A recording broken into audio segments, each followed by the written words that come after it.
So let me walk you through my styling plan for my model Anna today. Okay, so as you can see in the map above here,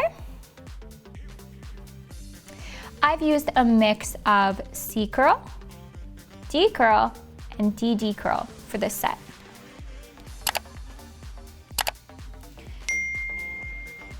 So let's take a look at Anna's eye shape in order to really understand why I chose which curls and which lengths for certain areas. So first let's start from the middle of the eye to the inner corner. I like to use the pupil with the client looking straight ahead to mark the middle of the eye. So as you can see on this side of Anna's eye, the lashes are naturally uplifted. Versus on the outer corner of Anna's eye, the natural lashes are very downturned. So this is a perfect indicator that two unique curls must be used in order to balance the eyes out. So now let's just erase those and just look at her eye shape in general. So she has quite a bit of space between the end of the eye to the outer corner of her head. So her eye is also quite rounded and lifted in the middle. But as said before, downturned not only her natural lashes, but the eye shape as well on that outer corner. So when clients have lots of space out here and a lot of lift in here, we like to create some form of a cat eye finish to really bring the eyes open and out to complement their natural eye shape. But where Anna's unique is that if we did the same curl all the way across her eye, then no matter what, we're still gonna have this downward tilt of the eye. So how do we bring that up? So this is where curl mixing comes in handy. But we're also gonna utilize many different lengths to lift that outer corner of the eye up. So first thing I wanna identify is, where do the eyelashes start tilting pretty far down? I would say somewhere around the middle of the eye. Maybe a little bit before, but we're not worried too much about them, only because the eye is so rounded up here anyways. So no matter what lengths we use, they're going to look longer simply because of the arch of the eye. So how I decided to go about that is, I didn't want to draw a lot of attention from the inner corner to the middle of the eye. So I worked with C curl, as you can see in my map above. I used my 5mm in here, 6, 7, 8, and then 9 all the way across here to the middle of the eye. So now you'll notice that around here, the eye starts tilting down, and quite dramatically and fast.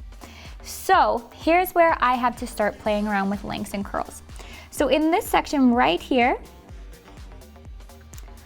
I jumped from 9 to 11D. So I'm now using D curl.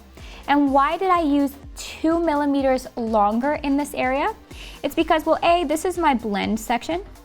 So we're gonna have a mix of 9C and 11D in this entire area here. So the blend was nice, but I needed to make up for the downturned lashes, the extremeness of those downturned lashes, by jumping up in length and curl. So that is why I chose 11D in that section. And then the eye naturally tilts a good 2mm, maybe even a little bit more here. So I chose to go with 13D curl in this section right here. And since the eye turns down even more on the rest of it, I decided to go 14 and 15D in this section to counteract the downturnedness of the natural lashes and the eye. So I really wanted to bump my lengths up in this area to make up for how lifted the middle of the eye was, in order to bring those lashes up to meet the middle of the eye. That was my goal. So I really needed long lengths, but because the lashes are so downturned in this area, I really wanted to bump up my curl as much as I could. And for 14 and 15, I chose DD curl because I knew that was going to give me the most lift. And actually, this is a hack that I absolutely love. I love working with 14 and above in DD curl, even in my D curl sets, because it just offers so much lift. And the higher you go in length, the less curly a lash seems. So no matter what curl you're using, say you're using a C curl and you go into 14 and 15 and 16 or above millimeters, it's always fun to jump up a curl. Like you could use a CC curl for those lengths or a D curl even in a C curl set, and it would blend wonderfully. But because of the extremeness of everything downturned on Anna, I chose to bump up my length to 14 and 15 millimeter.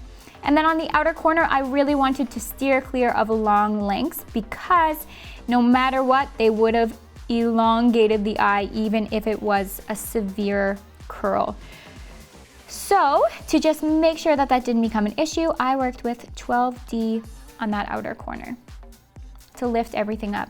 And it was really important to work with fans that were more narrow in appearance. So I'll just draw that here for you.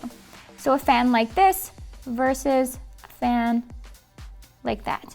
Why? Because this fan is going to offer an open outward direction, even if it is unintentional, versus this fan that is more narrow is going to be much easier to direct and point upward. Because again, we're not trying to elongate that outer corner, we're trying to lift it all up instead, like this. So that is how I planned out Anna's set today. And you will notice that I put little red dots along her eyelid. That was my way of mapping. I like to map with the eyes open, just like I've done in this video today. Have your client open their eyes, look completely forward, and then plan your set out. And if you have to use little dots along their eyelid, that is great. Anything that you need to do in order to remember your map, keep it in mind while you're working in order to keep that set consistent and your styling in mind.